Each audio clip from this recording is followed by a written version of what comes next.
Welcome back to Amazing Grace Talk. My name is Erica Seameyer Williamson, and today on our show we have a longtime friend of mine. Her name is Dawn Fields. And Dawn, welcome to the show.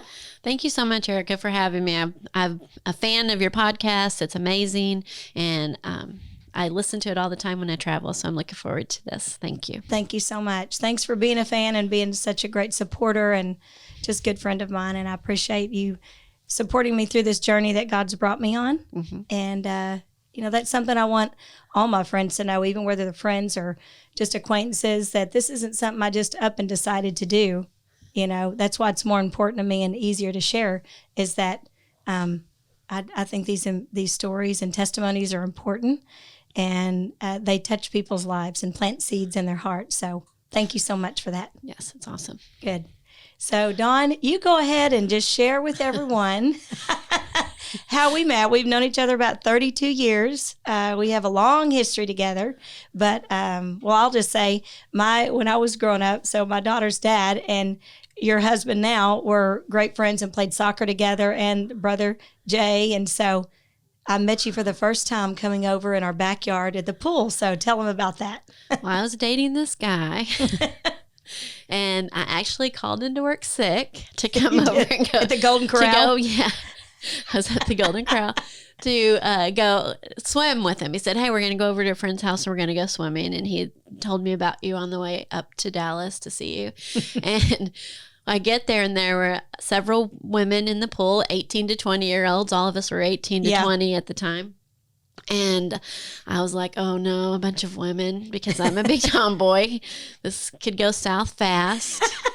And it did. It went south fast, but it was, I was there and he just grabbed me, threw me in the pool, clothes, earrings, watch, the whole 9 yards, not even a chance to pull my hair back or anything. And I came up laughing, and Erica swam over to him and said, "I think you're going to marry this one." That's right. That's right. Because I spent an hour and a half putting on my makeup and doing my hair when I was 18, and I would have been really mad. You came up laughing, and I'm like, oh, she's the one. I love that stuff. So I just love being outside and having a good time with people. Like, and it was a great time. I had a great time at the pool that day. Yep, good. That was our first meeting, and then we would go to the lake house, and she and Chelsea would tell me, "Hey, let's jump in the lake," and I'm like, what would I say? You can go ahead. Erica would say, "I can't get in that lake. There's fish pee in it." And they looked at me like I had, I was crazy or something. We would just jump in. We're swimming, and she's sitting in the boat. Yeah. I'm like, oh, I did get in if I got hot enough. But anyway, gosh, we've had some good times, had our children together. Erica's the only girly girl I like. The rest of them. And look at her nails now. She does have nails because of me now. Look at this. Yes, I do. That's true. It's rubbed off on you a little bit. Yeah, you have.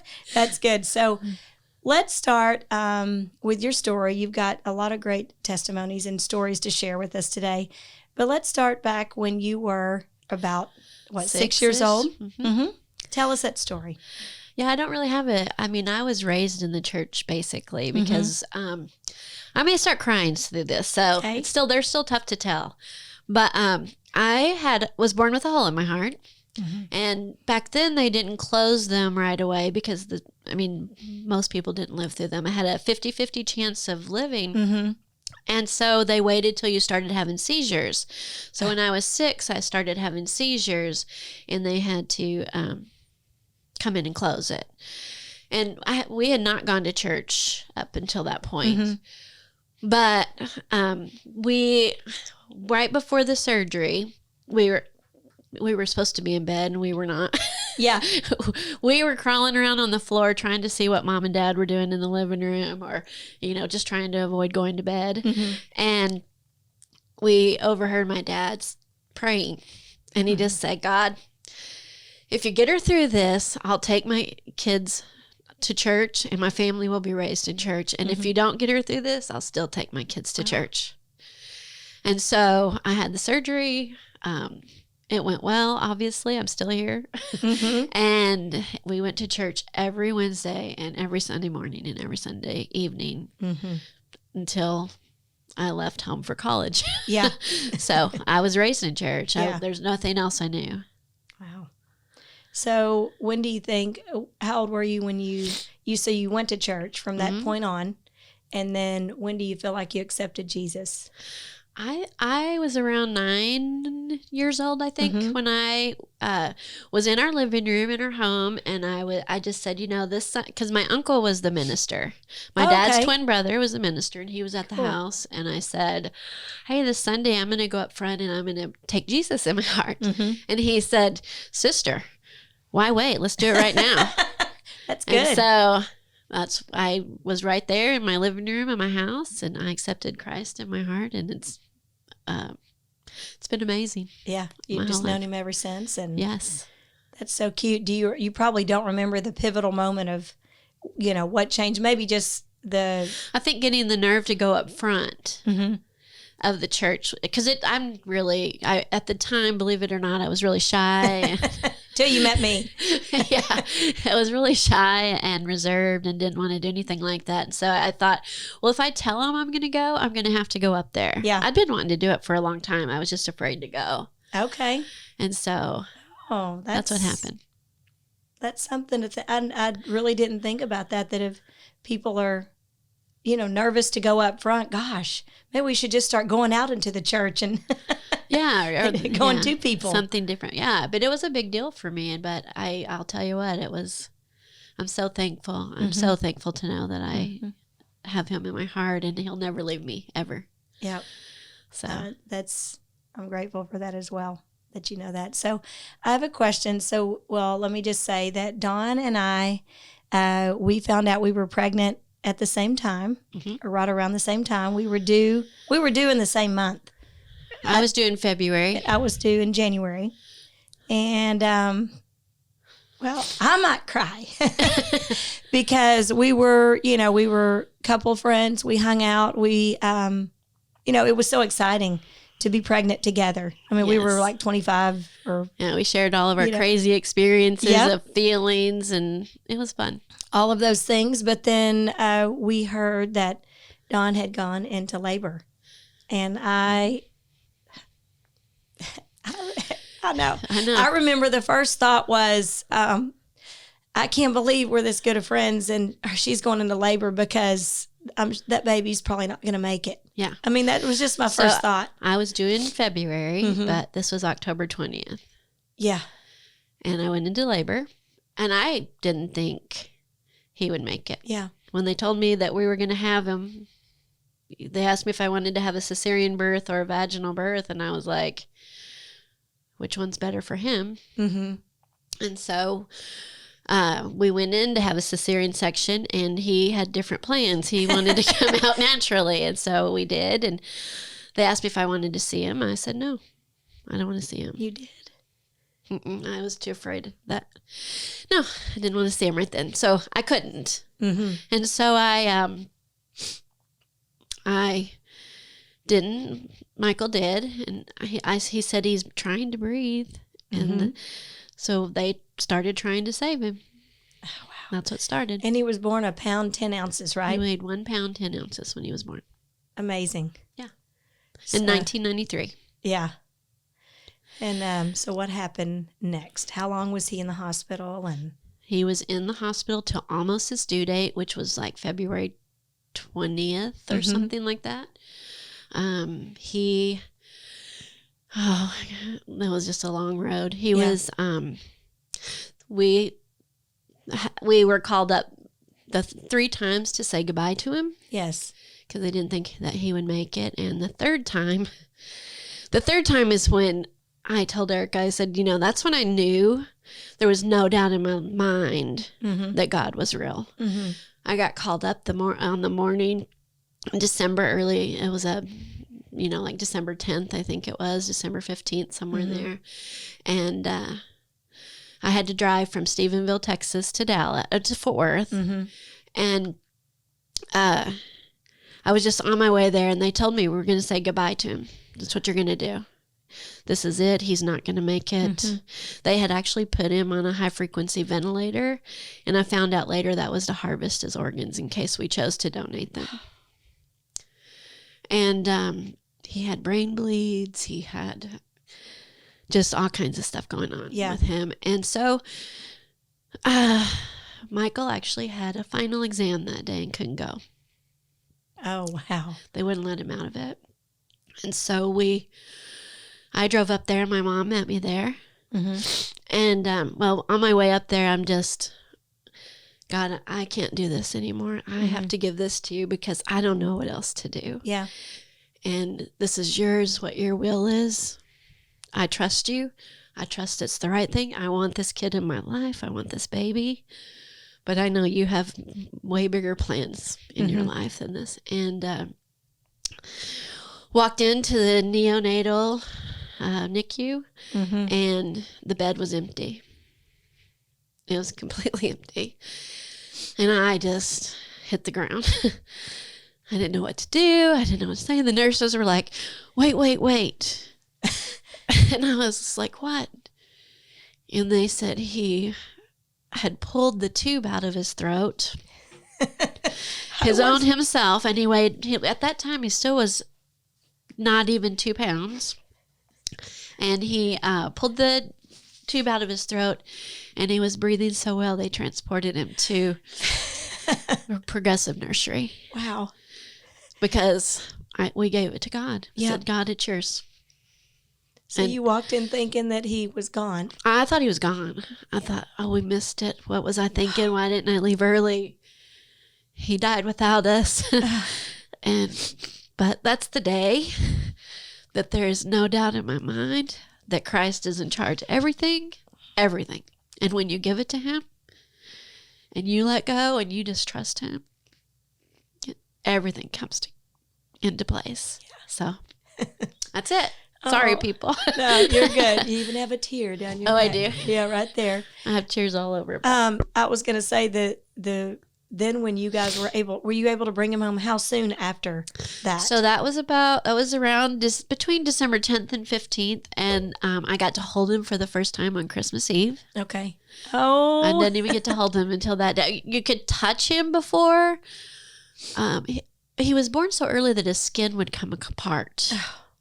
So you just could like touch him. Yeah. You couldn't rub him. You couldn't do anything like that. And, but the first time I held him was, oh my gosh, one of my favorite days probably ever. So. That you'll never forget. How long did you get to hold him for that time? Not long. You could only hold him for like 10 minutes maybe. It all went on how long he could hold his oxygen and hold his oxygen levels. And once they started panicking, then they put him back down. Well, and then you guys came over. I thought it was after you picked him up from the hospital, but it must not have been if he got to come home. Because Erica Lane was born, on January 12th. And you guys, it was probably a month later, maybe February. Y'all were just probably passing through and stopped by. And that's when we got that sweet little picture, one of our favorite pictures. They were basically supposed to be born around the same time, but he was like a little peanut. Yeah, he actually wore doll clothes. We had to buy baby doll clothes for him to wear. Oh. We came home, he was still only 4 pounds. Mm-hmm. He was so cute. That little picture, we you know how you do, you prop them up on the couch and they're little bitty, like little pea pod. Yeah. Propped him up and he was so tiny. And Erica Lane was only 7 pounds. So yeah, that was a special picture. And so today, Dylan is how old? 28 years old. He's doing great. He is just a true blessing.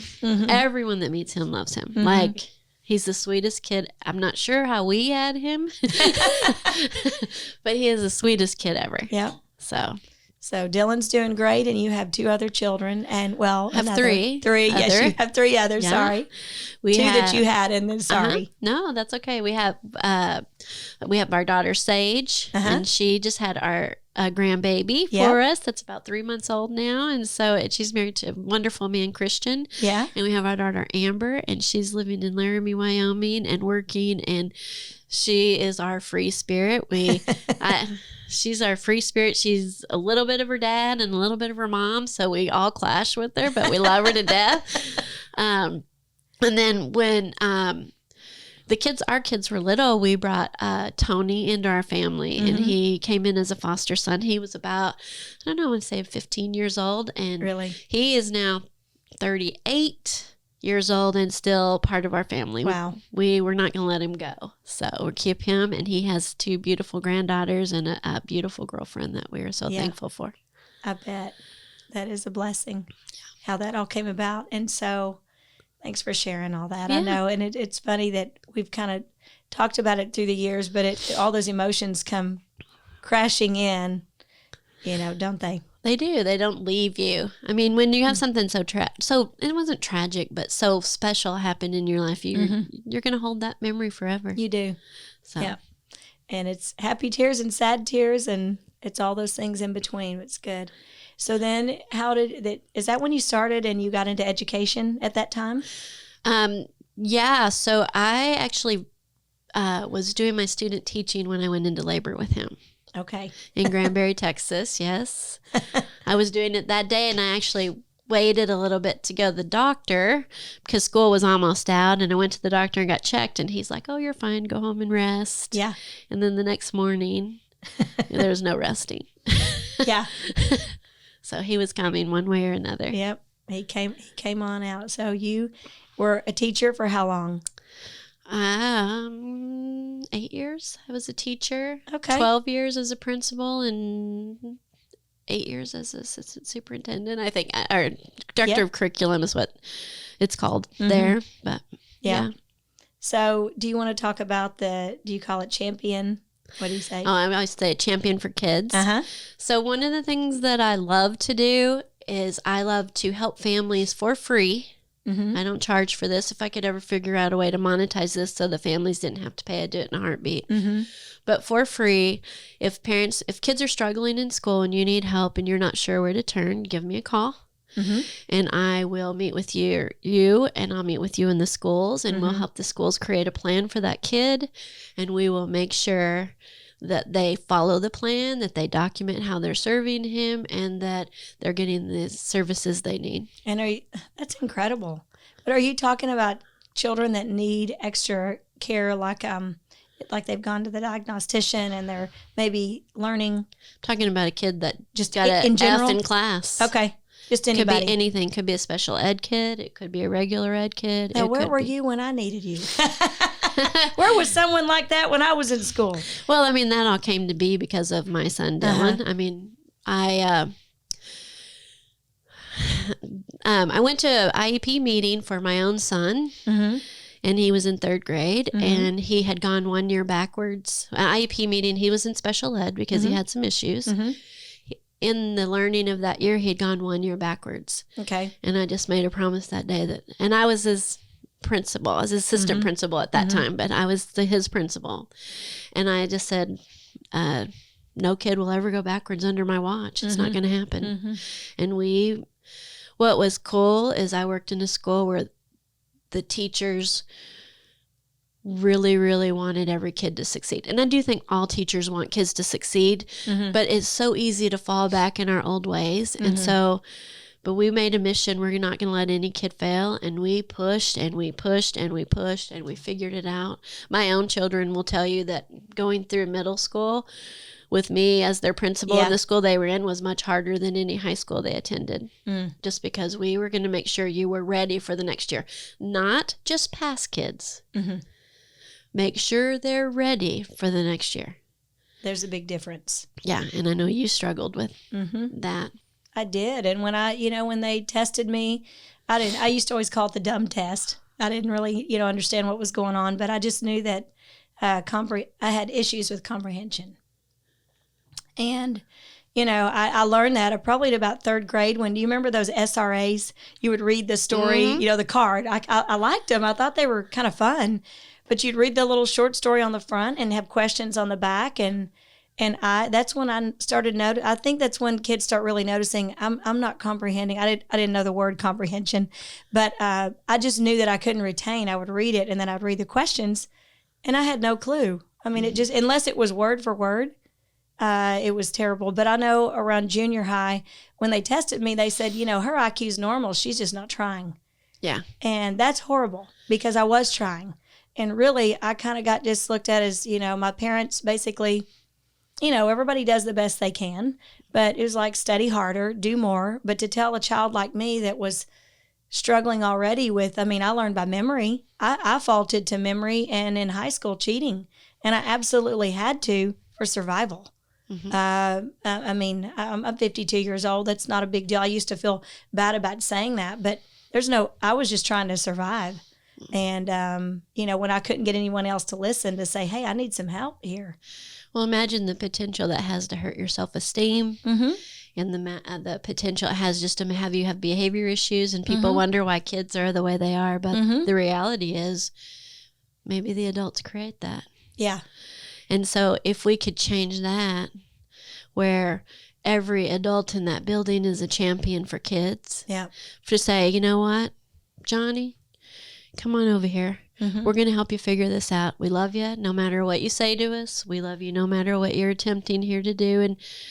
But we're going to help you. We're really here to help you. Well, I want to be a part of any of that you do, because that's always been a passion in my heart. I've never known how to execute it and how to get it. But then when you told me that story and I heard that about Dylan, I thought, well, we've got to do something together at one point, or I'd love to be a part of, because I know what I felt like, you know, reaching out. And I've tried through the years to help people along the way, but just to pay attention. I just say, like with an ADD child, give them a job to do, give them a task, give them something that they can help with. Yeah. They're just bored, you know. Well, the easy answer is they're being lazy or they're not trying hard enough. That's the easy answer. And that's usually not true. No, I think, and I also believe there are, I mean, just situations where kids can do it. I know kids are out there that can do it and choose not to do it. I know that's real. I'm not saying that's not real. Sure. You know, I mean, I sat with a little kid one time. He was a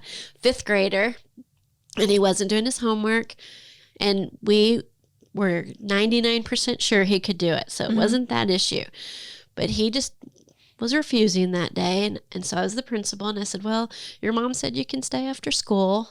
So I'm going to keep you after school. And he stayed after school and he's sitting there, and I offered to assist a little bit. I could see that he could do it. He was still just being bullheaded, which is fine. And so I got on the phone and I called my husband. I said, hey, I think you need to bring dinner up here for us, because I think we're going to be here for a while. And when he heard that, he was like, I said, we might be here till 8 or 9 o'clock, but he'll get it done. All of a sudden he got it done? 5 minutes. 5 minutes, he had it done. He's like, you were going to keep me here till 8 or 9 o'clock? I said, I'll do whatever I have to do. Whatever it takes. Yeah.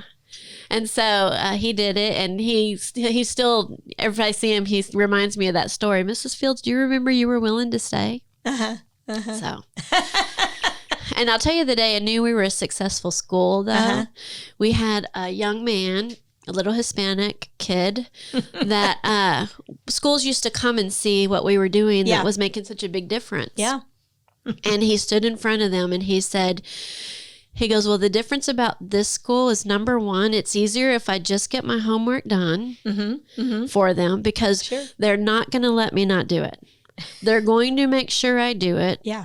And they're going to make sure it gets done, and they're going to make sure that I understand it, because they all care about me enough to make sure I'm successful. That means something, just to know that someone cares. And he was a tough kid. I mean, he was a tough kid. But when he said that, I just thought, oh, that is what we're doing. We're caring about kids here. Yeah. You know? So tell us, what are you doing? So you let go of that career.